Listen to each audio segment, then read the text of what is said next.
Xo'p, bugun sizlar bilan order blok mavzusidan o'tib ketamiz. Order blokni hozir birinchi o'rinda qanaqa bo'lishini bilib olsak, keyingi darslarda uni qanaqa qilib bir chuqurroq ishlatishni o'rgatib o'tamiz. Bu joyda asosan bu narsaga ishonib bozorga kirolmanglar, chunki o'sha aytganimdek hali darslar juda ko'p. Bitta bunga ishonib kirib oladigan bo'lsalaring, ko'proq stop olib qo'yishlaring mumkin. Birinchi o'rinda shu nimaligini bilib olsak, keyin sekin-sekin keyingi darslarda tushunib bemalol ishlatsak bo'laveradi. Bizga kerak bo'ladigan narsa order blok olish uchun bizda order blok xuddi mana shunaqa ko'rinishda bo'ladi. Bitta ko'tariluvchi hamda bitta tushuvchi ham impuls bilan yopilgan bo'lishi kerak. Xuddi shu joy bizda order blok bo'ladi. Bu joyda biz hop, narx pastga tushib, ko'tarilgandan keyin biz selga kirishimiz kerak bo'ladi. Xuddi shunaqa bo'ladi order blok bu. Sel uchun order blok. Endi shuni teskarisi bor. Biz har doim sel ishlamaymiz, buy ham ishlaymiz. Buyda ham order bloklari bor. Hop, buy order bloki bizda tushuvchi svechani ko'tariluvchi svecha impuls bilan buzib o'tib ketgan joyda topishimiz kerak.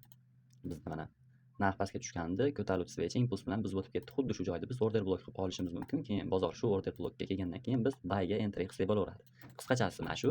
Endi buni real grafikda ko'radigan bo'lsak, bir boshdan ko'rib ketamiz. Bizda bu joyda bozor mana bu svechani impuls bilan buzib o'tib ketdi. Xuddi shu joy bizda order blok bo'ladi. Bozor ko'tarilib, keyin kelib turib, xuddi shu joydan tepaga qarab chiqib ketdi. Mana shu order blokdan. Hop, keyin bozor ko'tarilyapti.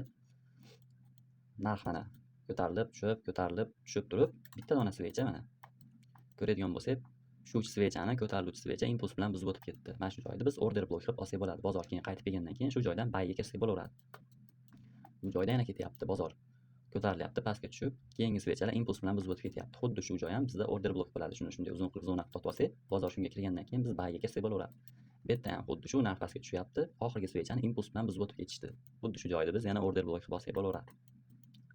Endi bu yerda ko'radigan bo'lsak ham bozor tepaga ko'tarilyapti turibdi, pastga impuls bilan buzib o'tib ketdi. Bu yerda bozor order blok tashlab ketdi deb xuddi shu zonani belgilab olamiz. Bozor keyin shu zonaga kirgandan keyin biz selga ishlasak bo'laveradi. Bozor keyin mana ko'tarilib, biz zonamizdan reaksiyani olib pastga qarab tushdi. Pastga qarab tushyapti turibman, bozor order bloklar yaratib ketyapti. Narx hop ko'tarilganda pastga impuls bilan buzib o'tib ketdi. Bizda xuddi shu joy order blok qilib olamiz. Bitta dona svechani. Tanasi va soyasini hammasidan olsa ham bo'laveradi.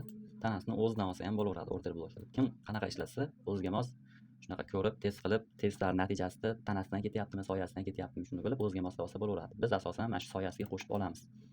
Bozor betda ko'radigan bo'lsak, shunaqa order blok yaratib turib, yana xuddi o'sha order blokdan reaksiyani olib pastga qarab tushyapti. Bizda betda ham bozor ko'tarilib turib, pastga impuls bilan tushib ketdi bitta dona svecha. Xuddi shu joy bizda order blok bo'ladi. Shu svechani order blok qilib olishimiz mumkin. Keyin bozor xuddi shu order blokka kirib, betdan yana pastga qarab tushdi.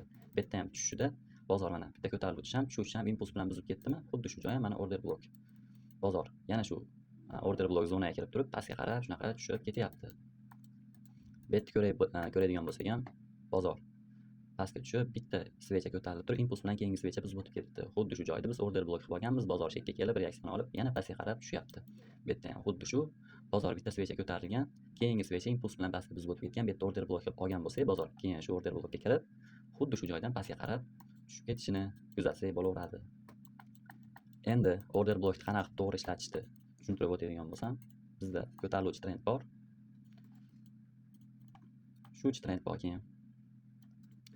Endi bozor ko'tariluvchi trend bo'yab turgan paytda biz hech qachon sell order bloklarini ishlatmaymiz. Faqat pastdan buy uchun order bloklar ishlatib ketamiz. Bozor pastga tushib, ko'tarilib, pastga tushsa, pastda qanaqadir shu order bloklar ko'radigan bo'lsak, xuddi shu joylardan buylar kirib, trendga to'g'ri ishlatsak bo'laveradi. Endi shuni teskarisi sell order bloklar bo'ladi. Bozor shu harakatda hech qachon biz buyda order bloklarini ishlatmaymiz. Bozor tushyapti, ko'tarilyapti. Bu tarafdan o'sha bloklarni topib, sellnikini trendga to'g'ri ishlatsak bo'laveradi. Bozor ko'tarilib, pastga tushib turganda biz bu tarafdan qanaqadir buyda order blokini oladigan bo'lsak, bozor buzib o'tib ketishi mumkin. Nimaga? Chunki bozor shu harakatda ketyapti. O'sha trendga to'g'ri ishlatadigan bo'lsak, yaxshi ishlab beradi. O'sha videoda boshida aytganimizdek, hech qachon trendga qarshi ishlamanglar, buni o'zi bilan savdoga kirmanglar. Hali o'tadigan narsalarimiz juda ko'p. Bu eng oddiy, eng sodda usulda tushuntirilgan variant order blokda. Hammaga xayr.